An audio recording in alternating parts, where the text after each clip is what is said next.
Hello friends, welcome to RJV creations. ఈరోజు కొబ్బరుండలు ఎలా తయారు చేసుకోవాలో చూపించబోతున్నా. రండి చూసిద్దాం. ముందుగా కొబ్బరికాయల్ని బాగా క్లీన్ చేసుకొని ముక్కలు పట్టి అండ్ మిక్సీ పెట్టుకొని ఉంచుకోవాలి. అది మిక్సీ అయ్యేలోప మనం ఇక్కడ బెల్లం తురుముకొని పక్కన పెట్టుకోవాలి. రెండు కూడా మనకి రెడీగా ఉంటాయన్నమాట.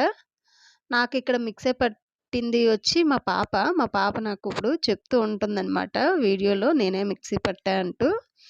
అండ్ ఇప్పుడు మనం స్టవ్ వెలిగించి స్టవ్ మీద కళాయి ఆర్ ప్యాన్ ఏదో ఒకటి పెట్టుకొని అందులో 3 టేబుల్ స్పూన్స్ నెయ్యి, అంటే నేనైతే ఎక్కువగా నెయ్యి వేసుకున్నానని మీకు అనిపించవచ్చు, బట్ నా టేస్ట్కి నేను వేసుకున్నా. ఎవరి టేస్ట్కి వాళ్ళకి తగ్గట్టుగా వేసుకోవచ్చు.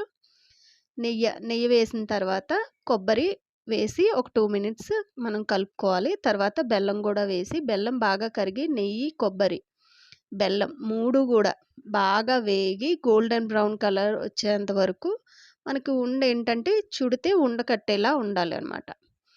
అలా అయినంత వరకు వేగించుకొని అది ఒక ప్లేట్లో సర్వ్ చేసుకొని సెమీ హీట్ ఉన్నప్పుడు మనం ఉండలు చుట్టి పక్కన పెట్టుకోవాలి. ఆ ఉండలు రెడీ అయిపోయిన తర్వాత అవన్నీ కూడా మనం ఒక బాక్స్లో ప్రిజర్వ్ చేసుకోవాలి. అండ్ నాకు ఇక్కడ బాగా అయ్యాయి అండ్ టేస్ట్ కూడా చాలా బాగుంది. మా పిల్లలు కూడా తిని ఎలా ఉంది అనేది మీకు చూపిస్తున్నారు. So please like, share, subscribe and comment చేయండి ఫ్రెండ్స్, నా వీడియోస్ మరిన్ని కావాలనుకుంటే.